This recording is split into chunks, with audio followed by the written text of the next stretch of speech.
Word of Life, June 2022. Taken from the book of Psalms, chapter 16, verse 2. This month's Word of Life is taken from the book of Psalms, which contains some of the finest prayers attributed to King David and others. They are a fruit of God's inspiration and teach us how to turn to Him trustingly. We can all identify ourselves in the Psalms.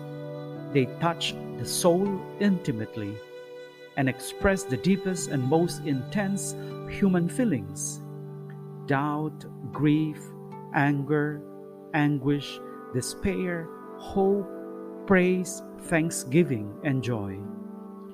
That is why they can be pronounced by every man and woman of all ages, from all cultures, and at every moment of life. You are my Lord. I have no good apart from you. Psalm 16 was a favorite of many spiritual authors. For example, Saint Teresa of Avila commented, "Nothing is lacking to those who possess God. God alone is enough for them." Father Antonius Fikri Raffaeli, theologian of Coptic Orthodox Church, noted, "This is the psalm of the resurrection, so the Church prays it in the early hours since Christ rose at dawn." This psalm gives us hope in our eternal inheritance, so it is often entitled golden, meaning that it is a golden word, a gem of sacred scripture. Let us try to repeat it, thinking about each word. You are my Lord. I have no good apart from you. The words of this prayer envelope us. We feel that God's active and loving presence encompasses everything around us, as well as all of creation. We perceive that He gathers up our past, present, and future. In Him, we find the strength to confidently face the sufferings we encounter and the serenity to lift our gaze and see hope beyond the shadows of life.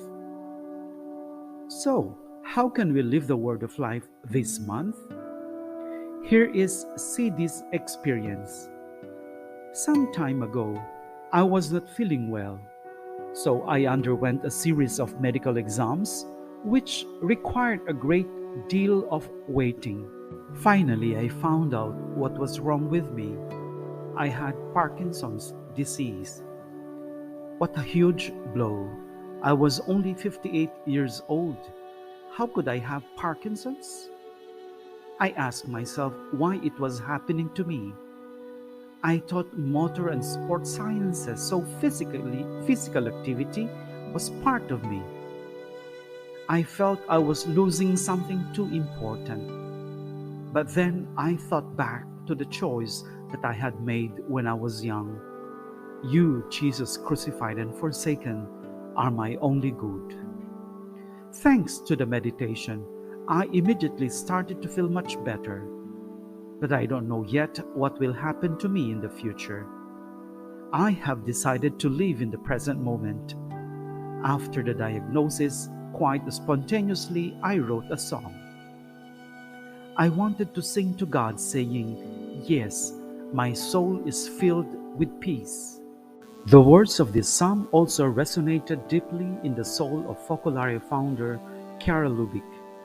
She wrote, "These simple words will help us to trust in Him and train us to dwell in love, always more united to God and filled with Him.